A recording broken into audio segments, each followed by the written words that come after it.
और जलंधर के युद्ध में जलंधर के पराक्रम से संतुष्ट विष्णु का देवों एवं लक्ष्मी सहित उसके नगर में निवास करना।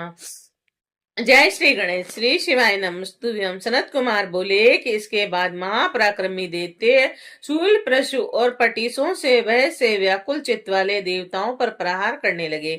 तब दैत्यों के आयुधों से छिन्न भिन्न शरीर वाले इंद्र सहित सभी देवता भय से व्याकुल चित्त हो उठे और रण से भागने लगे। तत्पश्चात देवताओं को भागते हुए देखकर हर्षिकेश विष्णु गरुड़ पर सवार होकर शीघ्र ही युद्ध करने के लिए आ गए और भक्तों को अभय देने वाले वे विष्णु चारों ओर प्रकाश फैलाते हुए सुदर्शन चक्र को हाथ में धारण करने के कारण अत्यंत शोभायमान हो रहे थे।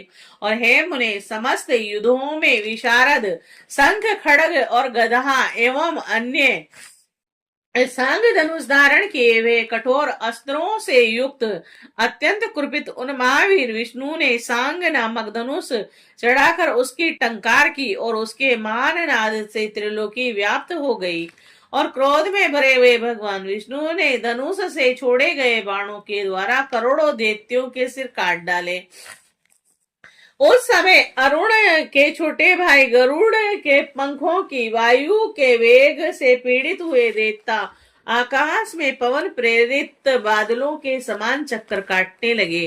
तब दैत्यों को गरुड़ के पंखों की आंधी से पीड़ित देखकर देवताओं में भय उत्पन्न करने वाले महादैत्य जलंधर ने अत्यधिक क्रोध किया। दैत्यों को मर्दित करता हुआ देखकर पड़कते हुए होठों वाले वह जलंधर विष्णु से युद्ध करने के लिए वेग पूर्वक आ गया। उस दैत्यपति ने देवताओं तथा असुरों को भय उत्पन्न करने वाला महानाद किया और उससे सुनने वालों के कान विदीर्ण हो गए। दैत्य जलंधर के महाभयंकर नाद से सारा जगत व्याप्त हो गया और कांप उठा। इसके बाद बाणों से आकाश को पूर्ण करते हुए विष्णु तथा उस दैत्येंद्र में घमासान युद्ध होने लगा। और हे मुने, परस्पर उन दोनों के उस भयंकर युद्ध से देवों, असुरों, ऋषियों, सिद्धों को बड़ा आश्चर्य उत्पन्न हुआ। विष्णु ने दैत्य की छाती में एक बाण से प्रहार करते हुए बाण समूह से उसके ध्वज, छत्र, धनुष तथा बाणों को काट दिया। और इसी बीच उस दैत्य ने भी बड़ी शीघ्रता से हाथ में गदा लेकर उछलकर उस गधा से गरुड़ के सिर पर प्रहार करके उसे पृथ्वी पर गिरा दिया। और फड़कते हुए होठों वाले उस दैत्य ने कुपित होकर अपने चमचमाते हुए तीक्ष्ण शूल से भगवान विष्णु की छाती पर प्रहार किया।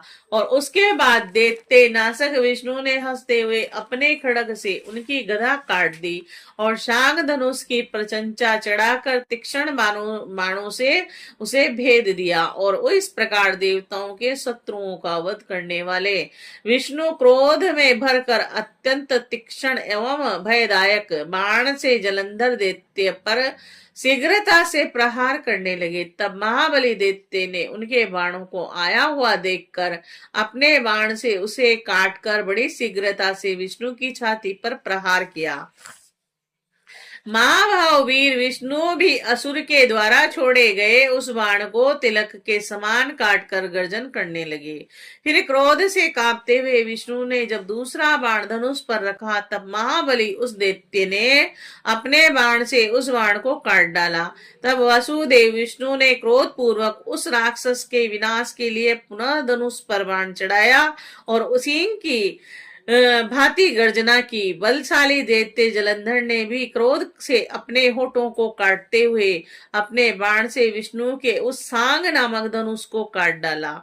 और जिसके बाद देवताओं को भय देने वाला उग्र पराक्रम वाला तथा महावीर वह दैत्य तीक्ष्ण बाणों से मधुसूदन पर प्रहार करने लगा। तब कटे हुए धनुष वाले लोक रक्षक भगवान विष्णु ने जलंधर के विनाश के लिए अपनी विशाल गदा चलाई और जलती हुई अग्नि के समान विष्णु के द्वारा चलाई गई वह अमोघ गदा बड़ी शीघ्रता से उस राक्षस के शरीर में लगी और वह महादैत्य उसके प्रहार से पुष्पमाला से आहत हुए मदोमंत हाथी के समान कुछ भी विचलित नहीं हुआ। तदंतर देवताओं में भय उत्पन्न करने वाले रण मर्द उस जलंधर ने क्रोध में भरकर अग्नि के सदृश त्रिशूल विष्णु पर जलाया। तब विष्णु ने शिव जी के चरण कमलों का स्मरण करके अपने नंदक नामक खड्ग से शीघ्र ही बड़ी तेजी से उस त्रिशूल को काट दिया और त्रिशूल के कट जाने पर उस दैत्य ने सहसा उछलकर शीघ्रता पूर्वक आकर अपनी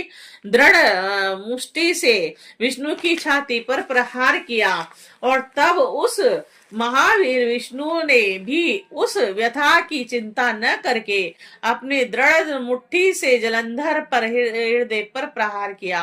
तदंतर जानों भावों एवं मुट्ठियों से पृथ्वी को शब्दायमान करते हुए उन दोनों महावीरों का बाहु युद्ध होने लगा। और हे मुनि श्रेष्ठ, इस प्रकार उस दैत्य से बहुत देर तक युद्ध करके विष्णु विस्मित हो गए और मन में दुख का अनुभव करने लगे। और इसके बाद मायाविदों में श्रेष्ठ तथा माया करने वाले विष्णु ने प्रसन्न होकर मेघ के समान गंभीर वाणी से दैत्यराज से कहा।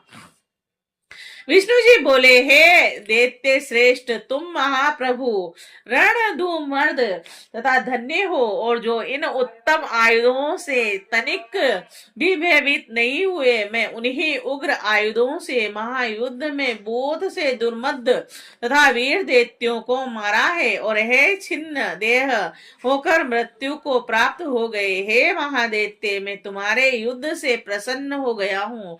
तुम महान हो, तुम्हारे समान वीर चराचर सहित त्रिलोकी में आज तक दिखाई नहीं पड़ा। हे दैत्यराज, तुम्हारे पराक्रम में मैं प्रसन्न हूँ। तुम्हारे मन से जो भी हो उस वर को मांगो, यह अदेह हो और जो तो भी तुम्हें दूंगा। सनत कुमार बोले कि उन महामायावी विष्णु का यह वचन सुनकर महाबुद्धिमान दैत्यराज जलंधर ने कहा। जलंधर बोला, हे भावुक, यदि आप प्रसन्न हैं तो मुझे यह वरदान दीजिए कि आप मेरी बहन महालक्ष्मी तथा अपने गणों के साथ मेरे घर में निवास करें। सनत कुमार बोले, उस महादैत्य के इस वचन को सुनकर खिन्न मन वाले देवेश भगवान विष्णु ने ऐसा ही हो यह कहा और इसके बाद विष्णु जी सभी देवताओं एवं महालक्ष्मी के साथ जलंधर के नगर में आकर निवास करने लगे। तब हर्ष से पूर्ण मन वाला वह जलंधर भी अपने घर आकर अपनी बहन लक्ष्मी और विष्णु के साथ निवास करने लगा। वह जलंधर देवताओं के अधिकार पर दानवों को नियुक्त कर हर्षित होकर पुनः पृथ्वी पर लौट आया और वह सागर पुत्र जलंधर देव गंधर्व एवं सिद्धों के पास जो रतन संचित था उसे अपने अधीन करके रहने लगा। वह महाबली पाताल लोक में महाबलवान निशंभु नामक दैत्य को स्थापित कर शेष आदि को पृथ्वी पर ले आया और देव गंधर्व सिद्ध सर्प राक्षस तथा मनुष्यों को अपने पूर्व में नागरिक बनाकर तीनों लोकों पर शासन करने लगा। और इस प्रकार देवगणों को अपने वश में करके जलंधर धर्म पूर्वक प्रजाओं का पालन वैसे ही करने लगा जैसे पिता अपने औरस पुत्रों का पालन करता है। और उसके धर्म पूर्वक राज्य का शासन करते रहने पर कोई भी रोगी दुखी निर्बल और दीन नहीं दिखाई पड़ता था।